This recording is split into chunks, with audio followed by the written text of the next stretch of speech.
नमस्कार मित्रों, आज एक अद्भुत संत के विषय में हम बात करने जा रहे हैं। आपको ये जानकर आश्चर्य होगा कि उन्होंने जीवंत समाधि ली थी, लेकिन सिर्फ उन्होंने जीवंत समाधि नहीं ली थी, उनके साथ 11 अनुयायियों ने भी उनके साथ जीवंत समाधि ली थी। मित्रों, ये बात यहाँ पर समाप्त नहीं होती। उसी दिन उसी समय अलग अलग स्थान पर दूसरे 30 लोगों ने भी जीवंत समाधि ली, यानी कि उस संत के साथ दूसरे 41 लोगों ने जीवंत समाधि ली थी। ये सोचने का विषय है मित्रों कि एक व्यक्ति, एक संत, एक महान सद्गुरु,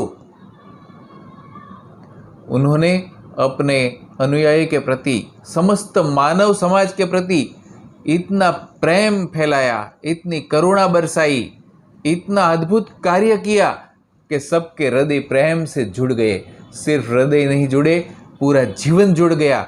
और उनके शिष्यों को, उनके अनुयायियों को, उनके भक्तों को ऐसा लगा कि अगर हमारे गुरुदेव नहीं रहे इस धरती पर, तो हम इस धरती पर रह के क्या करें। और उन्होंने भी जीवंत समाधि ले ली।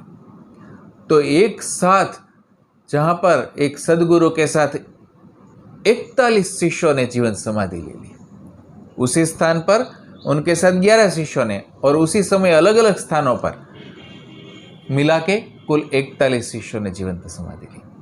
जी, वो संत थे दादा मैकरण, कच्छ के महान संत, जिन्हें कच्छ के कबीर भी कहा जाता है। तो चलिए बात करते हैं दादा मैकरण जी के विषय में। दादा मैकरण जी का जन्म कच्छ के खोंबड़ी गांव में एक राजपूत भट्टी परिवार में हुआ था। उनके पिता अरगोड़जी भट्टी और माँ का नाम पबंबा था।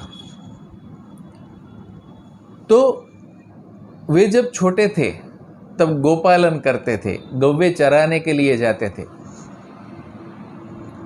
तो एक बार ऐसे ही गौवे चराने गए थे और उनके घर पर कुछ रिनोवेशन चल रहा था।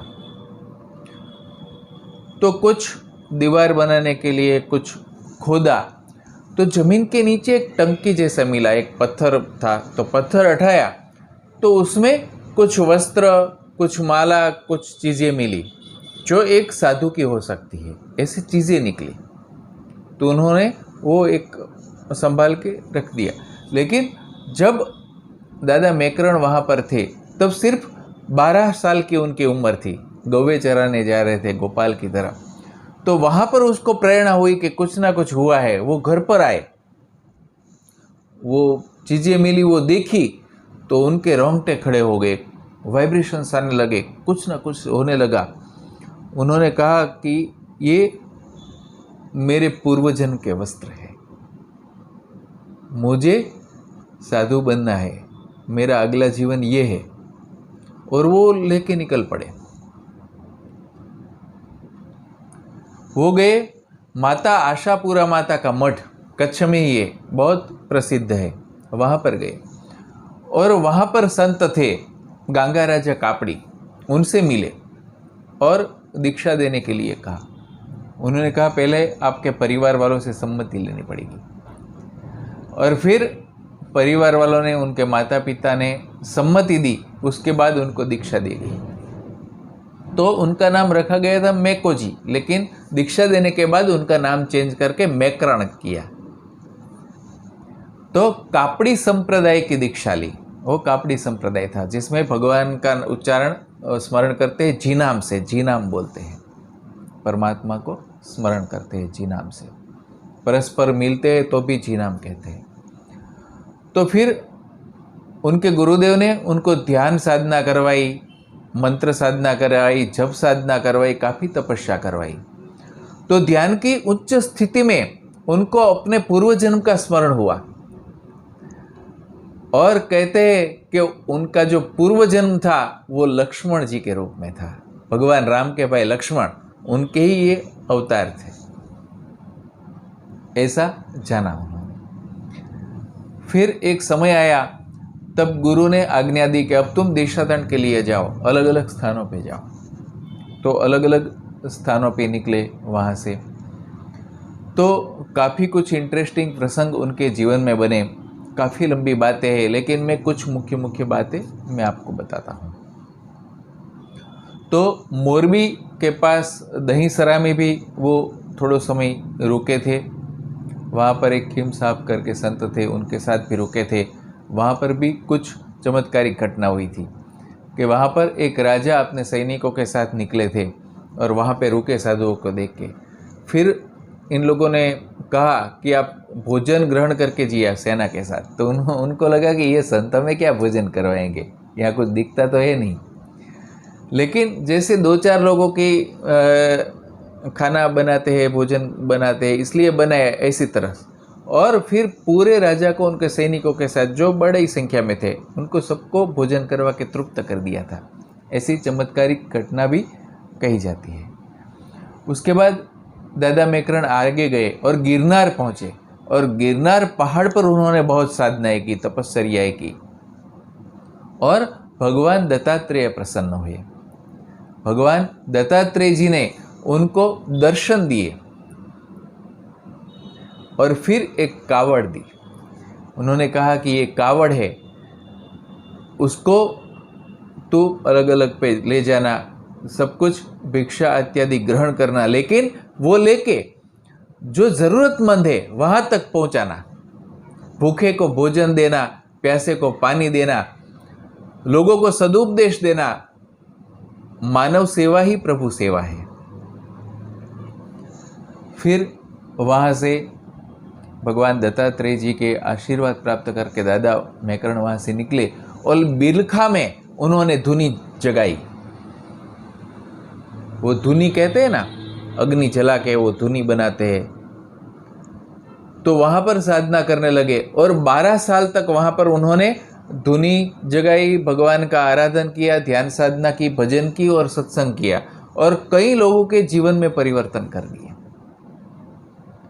बिलखा में, वहाँ जूनागढ़ से नज़दीक में ही है। तो वहाँ पर कई लोगों के जीवन परिवर्तन उन्होंने किए और फिर वहाँ से आगे निकले तो कच्छ में आए, और कच्छ में एक जंगी करके गांव था, वहाँ पर रुके और वहाँ पर धुनी जलाई, और वहाँ पर भी 12 साल तक काम किया। एक पटेल मोमायो था, तो वो बहुत क्रोधी था, बहुत क्रूर कर्म भी करता था। लेकिन दादा मेकरण के पास जब आया, उनके सानिध्य में आया, तब उसका जीवन परिवर्तन हो गया। उसे अपने बुरे कर्मों का पश्चाताप हुआ। फिर दादा मेकरण से कहा कि मुझे बहुत ग्लानि हो रही है, अब मैं क्या करूं? तो उन्होंने कहा, एक आडेसर नाम गांव था, वहाँ पर तू जा और 12 साल तक तू गौ सेवा कर, और वो भी निस्वार्थ निरपेक्ष रूप से गौ सेवा करनी है, और इस सेवा से तेरा शुद्धिकरण होगा, तेरा प्रायश्चित हो जाएगा।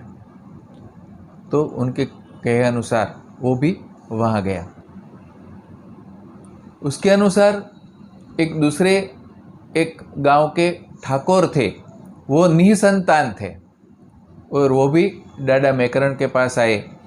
तब दादा मेकरण ने उनको कहा कि आप निसंतान हैं, लेकिन आपको 2 संतान होगी, और 2 संतान का क्या नाम रखना है वो भी उन्होंने कहा कि पहली संतान जो है उसका नाम नाथाजी रखना है, उसको 9 संतान होगी, और दूसरा संतान जब होगा उसका नाम देवाजी रखना, देवाजी को 10 संतान होगी, और आपका वंश परिवार बहुत विस्तृत होगा। और जैसे कि दादा मेकरण जी ने आशीर्वाद दिए थे, उसी प्रकार से उन ठाकुर साहब को ऐसे ही पुत्र हुए 2, और इस तरह से नाम रखा, और उसी तरह से उनके पुत्र भी हुई, संतानें भी हुई। तो काफ़ी कार्य उन्होंने कहा। और जंगी गांव में ज़्यादातर आहिर लोगों की बस्ती थी, तो आहिर लोगों का जीवन परिवर्तन कर दिया दादा मेकरण जी ने। इसके अलावा कई और घटनाएं थी। हाँ, कई जगह पे वो पानी की समस्या थी, तो ऐसे भी चमत्कार हुए थे कि दादा मेकरण जमीन में त्रिशूल लगाए और कहे यहाँ से पानी निकलेगा, और पानी निकले। तो जंगी गांव में भी काफ़ी कार्य किया। उसके बाद आगे गए लोडाई गांव में। जंगी गांव में भी 12 साल तक रहे। उसके बाद लोडाई गांव में गए, जो रण से काफ़ी करीब था। वहाँ से आगे रण था, तो वहाँ पर धूणी जलाई 12 साल के लिए। वहाँ पर भी, तो वहाँ पर भी कार्य कर रहे थे, अनेक लोगों के जीवन परिवर्तन कर रहे थे। फिर उन्होंने देखा कि ये जो रेगिस्तान है, रण है, कच्छ का रण बहुत बड़ा है और कई लोग उसमें भटक जाते हैं, और गर्मी से, डिहाइड्रेशन से, भूख और प्यास से लोग मर जाते हैं। तो क्या करें? तो उन्होंने एक कार्य शुरू किया। एक गधा था और एक कुत्ता था, जिसके नाम लालाराम और मोतीराम, यानी कि लालिया और मोतिया नाम रखा, और दोनों को ट्रेन किया। किस तरह ट्रेन किया? तो जो कुत्ता था वो, उसकी घ्राणेंद्रिय, वो स्मेल की शक्ति बहुत अच्छी रहती है, तो भटके हुए लोगों को ढूंढते ढूंढते ले जाता था गधे को साथ में, और गधे की पीठ पर पानी और रोटी डाल देते थे खाने के लिए। तो पीने का और खाने का सामान वो गधे की पीठ पर ला दे देते थे, और वो कुत्ता आगे चलता था रास्ता दिखाने के लिए, और भूले भटके जो लोग हैं वहाँ तक पहुँच जाता था, और उनको वो भोजन देते थे, पानी देते थे और रास्ता दिखाते थे, वापस लेके आए थे। तो इस तरह लाला और मोतिया, लालाराम और मोतीराम, ये दो प्राणियों के साथ मिलकर जबरदस्त कार्य किया। फिर वो जो रण से भटके हुए लोग आते थे, उनको भी वहाँ रुकने की व्यवस्था करते थे, आराम की व्यवस्था करते थे, खाने पीने की व्यवस्था करते थे, क्योंकि ये बहुत बड़ी सेवा थी। गुरुदेव दत्तात्रेय का आदेश जो था कि भूखे को भोजन देना, प्यासे को पानी देना, लोगों को सदुपदेश देगा, उनका जीवन परिवर्तन करना। तो ये जीवन मंत्र अपना लिया था। वो कावड़ में झोली फैला के वो सब एकत्र करते थे, और जो ज़रूरतमंद लोग थे वहाँ तक पहुँचाते थे। और वो गधा कैसे आया था कि एक कुम्हार था, वो निसंतान था, तो दादा मेकरण के आशीर्वाद से उसे संतान प्राप्ति हुई। तो उसने मन्नत ऐसी मानी थी कि मैं मेरी पूरी आधी संपत्ति दे दूंगा दादा मेकरण के आश्रम के लिए। लेकिन दादा मेकरण ने ना कही, और सिर्फ ये गधा लिया था, जिसको ट्रेन करके ये रण में कार्य के लिए लगा दिया। ऐसे ही एक वहाँ के गांव के पटेल थे, उनकी कन्या थी, और वो कन्या वो बहुत प्रभावित हुई दादा मेकरण के कार्य से, जिसका नाम था लीरबाई। तो उसे शादी नहीं करनी थी, लग्न नहीं करनी थी, और वो दादा मेकरण के पास आ गई और दीक्षा लेके उनके कार्य में लग गई। वो भी सेवा कार्य करने लगी, कावड़ वो घुमाने लगी, साधना करने लगी। तो इस प्रकार अलग अलग शिष्य आते गए, दीक्षा लेते गए। एक अर्जन करके था युवान, उसको शास्त्रों में बहुत रस था, पठन करता था, कीर्तन करता था, उसको दीक्षा दी, वो उसका पट्ट शिष्य बना। तो इस प्रकार से कार्य चलता ही गया। तो 12 साल तक वहाँ पर कार्य किया। उसके बाद आगे गए अगले 12 साल के लिए, जो स्थान था ध्रंग। तो ध्रंग में धूना चेताया और वहाँ पर कार्य करने लगे। दादा मेकरण के कार्यों की सुगंध, उनकी सेवा की सुगंध, उनके ज्ञान की सुगंध, उनके वाणी के बारे में बातें फैलने लगे। और जो कच्छ के राजा थे राव देशल जी, वो भी मेकरण जी के दर्शन के लिए आए थे। उनके कार्यों से बहुत प्रभावित हो गए थे और उनको रिस्पेक्ट भी करते थे। वो दादा मेकरण जी के पास मार्गदर्शन के लिए भी आते थे। उन्होंने कहा था कि आपकी जो भी चीज़ की ज़रूरत हो आप भुज से मंगवा लीजिए, मैं सब कुछ भेज दूंगा। तो दादा मेकरण फिर वहाँ वो लालिया और मोतिया का वहाँ पर भी भेज देते थे। वो एक चिट्ठी बांध देते थे और वो जाता था, तो उनकी सामग्री चिट्ठी के हिसाब से वो डाल दी जाती थी और लेके आते थे। लेकिन राव देसल जी से मेकरण जी ने कहा कि आप बार बार मत आइए, आपको राज्य संभालना है पूरा। तो उन्होंने कहा कि मैं क्या करूं आपके मार्गदर्शन के बगैर। तो फिर उन्होंने एक मूर्ति दी थी और कहा कि ये मूर्ति जो है उनके साथ दिन के प्रथम प्रहर में आप प्रश्न रखिए, वो आपको जवाब देंगी। तो मानो ये जीवंत मूर्ति की स्थापना की थी और कहते हैं राव देसल जी उस मूर्ति से मार्गदर्शन देते। सिर्फ यही एक मूर्ति की बात नहीं, इसके अलावा भी थी। जब जंगी छोड़कर आए थे तब जंगी में एक माताजी थी, उनका नियम व्रत था कि मैं दादा मेकरण के दर्शन करने के बाद ही भोजन ग्रहण करूंगी। तो फिर उसका क्या, तो तब जब उन्होंने ये प्रश्न किया था तब दादा मेकरण ने अपनी मूर्ति उनको दी थी और कहा था कि तू उसको दूध पिलाना। तो कहते हैं कि दादा मेकरण की जो मूर्ति थी उनके साथ वो माताजी वो दूध रखती थी, दूध का कटोरा, और वो खाली हो जाता था। तो ऐसी भी बातें सुनिए दादा मेकरण की जीवंत मूर्तियों के विषय में, ये दो बात। तो जो ध्रंग में धुनी चेताई थी 12 साल के लिए, उसके उस 12 साल में बहुत अद्भुत कार्य किया। रण का भी कार्य चालू था वो लालिया और मोतिया से, और लोगों को उपदेश देते थे। उपदेश की उनकी जो साखियाँ थी, उनके दोहे थे, बिल्कुल कबीरदास जी जी थे, उनके जीवन के अनुभव से निकलते थे। तो पूरे दिन में उनकी साधना चलती थी, तपस्या चलती थी, सेवा चलती थी और सत्संग चलता था। ऐसे 12 साल पूर्ण हुए और दादा मेकरण ने अपना संकल्प बताया कि मैं अब प्रस्थान करने वाला हूँ, मैं जीवंत समाधि लेने वाला हूँ। तो दिन निश्चित किया था काली चौदश, काली चतुर्दशी के दिन मैं जीवंत समाधि लेने वाला हूँ। सबको आमंत्रण भेजा कि आप उपस्थित रह सकते हैं। तभी उनके शिष्यों ने भी कहा कि हमें भी जीवन समाधि आपके साथ लेनी है, हमें यहाँ नहीं रहना है। तो मित्रों, वो 11 लोगों ने उनके साथ समाधि ली, और जैसे कि मैंने पहले बताया कि और भी अलग अलग स्थान पे 30 लोगों ने समाधि ली, यानी कि 41 लोगों ने दादा मेकरण के साथ समाधि ली। तो अद्भुत घटना हो गई। पूरी लिस्ट में अभी नहीं बताता हूँ क्योंकि वो लिस्ट लंबी हो जाएगी, वीडियो भी लंबा हो जाएगा। लेकिन इन सभी अनुयायियों के साथ बड़े अद्भुत प्रसंग थे उनके। इतना ही नहीं, वो ध्रंग के पास नज़दीक में कुछ किलोमीटर दूर एक प्रगट पानी नाम की जगह आज भी है, जो बिल्कुल रेगिस्तान के पास है, और वहाँ एक वीरडा है, उसमें से पानी निकलता रहता है, बिल्कुल रेगिस्तान के पास। वो दादा मेकरण जी ने वहाँ त्रिशूल मार के वहाँ से पानी निकाला था। आज 350 साल बाद भी वो निकल रहा है वहीं से। तो ऐसी कई बातें हैं, कई चमत्कारिक घटना है। लेकिन मित्रों, आपको आश्चर्य होगा कि जब वे जीवन समाधि में अंदर बैठे तब उन्होंने एक वीटी पहन के रखी थी।